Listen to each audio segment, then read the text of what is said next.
இன்றைக்கி நம்ம சூப்பரான மட்டன் சாப்ஸ் மிளகு வறுவல் எப்படி செய்யலாம்னு பார்க்கலாம். ஃப்ரெண்ட்ஸ் ஸ்டவ் ஆன் பண்ணி கடாய் வச்சுக்கோங்க. 5 ஸ்பூன் ஆயில் ஹீட் ஆனதும் 3 துண்டு பட்டை, சோம்பு, கிராம்பு சேர்த்துக்கோங்க. பொரிஞ்சதும் பொடியாக கட் பண்ணி வச்சுருந்த வெங்காயம் 3 நல்லா கொஞ்சம் கோல்டன் ப்ரௌனாக வதங்கினதுக்கப்புறம் கொஞ்சமாக கருவேப்பிலை சேர்த்து நல்லா கலந்து விட்டுக்கோங்க. வெங்காயம் நல்லா கோல்டன் ப்ரௌனாக வதங்கினதுக்கப்புறம் 2 ஸ்பூன் அளவுக்கு இஞ்சி பூண்டு பேஸ்ட் ஆட் பண்ணிக்கோங்க.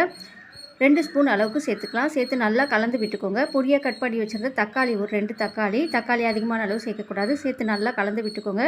இந்த ஸ்டேஜில் நம்ம தேவையான சால்ட்டு சேர்த்துக்கலாம். கல்லுப்பு ஆட் பண்ணி நல்லா கலந்து விட்டுக்கோங்க. குழம்பு மிளகாய்த்தூள் 3 ஸ்பூன், கரம் மசாலா ஒரு 1/4 ஸ்பூன் சேர்த்து நல்லா கலந்து விட்டுக்கோங்க. இப்போ நம்ம வாஷ் பண்ணி வச்சுருந்த 1/2 kg போல் மட்டன் சாப்ஸ் அதையும் சேர்த்து நல்லா கலந்து விட்டுக்கோங்க. ஒரு 5 மினிட்ஸ் நல்லா லோ ஃப்ளேமில் விட்டு நல்லா மிக்ஸ் பண்ணி விட்டுக்கோங்க. அந்த எசன்ஸ்லாம் நல்லா அந்த மட்டனோடு இறங்கட்டும். இப்போ நல்லா 5 மினிட்ஸ்க்கு அப்புறம் நம்ம தேவையான தண்ணி ஆட் பண்ணிக்கலாம். தண்ணி சேர்த்து நல்லா கலந்து விட்டுட்டு மீடியம் ஃப்ளேமில் வச்சு ஒரு 15 மினிட்ஸ் வேக விட்டு எடுத்திங்கன்னா சுவையான மட்டன் சாப்ஸ் ரெடி ஆகிடும். ஸோ நீங்கள் மட்டனை வந்து குக்கரில் வேக வச்சு கூட ஆட் பண்ணிக்கலாம். அவ்வளோ